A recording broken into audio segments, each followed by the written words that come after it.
Hello everyone, എല്ലാവരും സുഖമായിട്ടിരിക്കുന്നെന്ന് പ്രതീക്ഷിക്കുന്നു. അപ്പം നമ്മളിതാ പുതിയൊരു അധ്യയന വർഷത്തിലേക്ക് നമ്മൾ പ്രവേശിക്കുകയാണ് അല്ലേ. 4ാം ക്ലാസ്സിൽ നിന്ന് 5ാം ക്ലാസ്സിലേക്കാണ്, അതായത് UP സെക്ഷനിലെ ആദ്യത്തെ ക്ലാസ് ആണ്. സോ നമുക്ക് ബേസിക് സയൻസിൻ്റെ കാര്യം തന്നെ ആദ്യം ഒന്ന് പരിശോധിക്കാം. ടോട്ടൽ നമുക്ക് 8 ചാപ്റ്റേഴ്സാണ് ഇത്തവണ 5ാം ക്ലാസ്സിൽ നമുക്ക് ബേസിക് സയൻസിൽ പഠിക്കാനുള്ളത്. ഈ ഓരോ ചാപ്റ്റേഴ്സിലും നിങ്ങൾക്ക് കുറേ പുതിയ ടേംസും കുറേ പുതിയ കാര്യങ്ങൾ ഡിസ്കസ് ചെയ്യാനുണ്ട്. അതിൽ വളരെ പ്രധാനപ്പെട്ടതാണ് നമ്മുടെ ഫസ്റ്റ് യൂണിറ്റിലുള്ള ഫോട്ടോസിന്തസിസ്. ഒരുപക്ഷെ നിങ്ങളിൽ പലരും ഈ പറയുന്ന ഫോട്ടോസിന്തസിസ് അല്ലെങ്കിൽ പ്രകാശ സംശ്ലേഷണം എന്ന് പറയുന്ന ടേം കേട്ടിട്ടുണ്ടാവും അല്ലേ.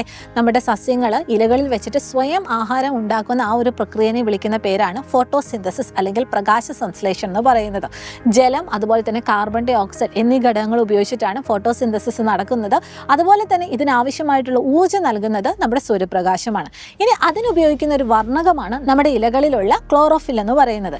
ഇനി എന്താണ് ഈ ഒരു ഫോട്ടോസിന്തസിസിന്റെ ഫലമായിട്ട് കിട്ടുന്നതെന്ന് അറിയാവോ? നമ്മളെല്ലാവരും ശ്വസിക്കുന്ന ഓക്സിജൻ. പക്ഷേ ഇവിടെയാണ് ഞാൻ വേറൊരു കാര്യം പറയാനായിട്ട് ആഗ്രഹിക്കുന്നത്. ഇവിടെ നമ്മൾ പറഞ്ഞു സസ്യങ്ങൾ ഓക്സിജൻ പ്രൊഡ്യൂസ് ചെയ്യുന്നു എന്ന്. പക്ഷേ ശരിക്കും സസ്യങ്ങൾ ഓക്സിജൻ മാത്രമല്ല പ്രൊഡ്യൂസ് ചെയ്യുന്നത്. ഈ ഫോട്ടോസിന്തസിസ് അല്ലെങ്കിൽ പ്രകാശ സംശ്ലേഷണത്തിന്റെ ഫലമായിട്ടാണ് നമ്മുടെ സസ്യങ്ങൾ കാർബൺ ഡൈ ഓക്സൈഡ് സ്വീകരിക്കുകയും ഓക്സിജൻ പുറത്തേക്ക് വിടുകയും ചെയ്യുന്നത്.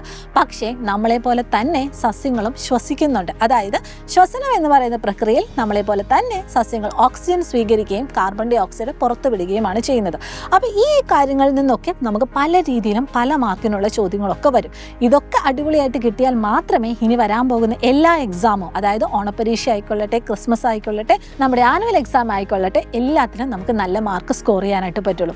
അതിനുവേണ്ടി നിങ്ങളെ സഹായിക്കുന്നതാണ് നമ്മുടെ സൈലത്തിൻ്റെ പൃഥ്വി ബാച്ച്. ധാരാളം ഓഫേഴ്സുകളും ധാരാളം ഫീച്ചേഴ്സുകളും നിലവിൽ നമ്മുടെ പൃഥ്വി ബാച്ചിലുണ്ട്. അതുമാത്രമല്ല വെക്കേഷൻ ക്ലാസ്സുകളൊക്കെ നമ്മൾ ഓൾറെഡി ആരംഭിച്ചിട്ടുണ്ട്. ബേസിക് ക്ലാസ്സുകളൊക്കെ നമ്മൾ കൊടുത്തിട്ടുണ്ട്. അതുകൂടാതെ നമ്മളിപ്പോൾ ഇതാ ഓരോ സബ്ജക്റ്റിനെ ഫസ്റ്റ് യൂണിറ്റിലേക്ക് നമ്മൾ പ്രവേശിച്ചിരിക്കുകയാണ്. സോ മാക്സിമം നിങ്ങളെല്ലാവരും നിങ്ങളുടെ ഫ്രണ്ട്സിനോട് ഷെയർ ചെയ്യുക. അതിനോടൊപ്പം തന്നെ നമ്മളിപ്പോൾ ഇതാ റിഫർ എ ഫ്രണ്ട് എന്ന് പറയുന്ന ഒരു പുതിയ ഫീച്ചേഴ്സും നമ്മളിവിടെ ഇൻട്രൊഡ്യൂസ് ചെയ്തിട്ടുണ്ട്. സോ കൂടുതൽ ഡീറ്റെയിൽസ് അറിയുന്നതിന് വേണ്ടി താഴെ നിങ്ങൾക്കൊരു കോൺടാക്ട് നമ്പർ കൊടുത്തിട്ടുണ്ട്. എല്ലാ മക്കളും എന്ത് ചെയ്യുക, മാക്സിമം ഷെയർ ചെയ്യുക, വിളിക്കുക, എൻക്വയറി നടത്തുക, എത്രയും പെട്ടെന്ന് തന്നെ അഡ്മിഷൻ എടുക്കുക കേട്ടോ. അപ്പോൾ എല്ലാ മക്കൾക്കും all the very best. Thank you so much. By.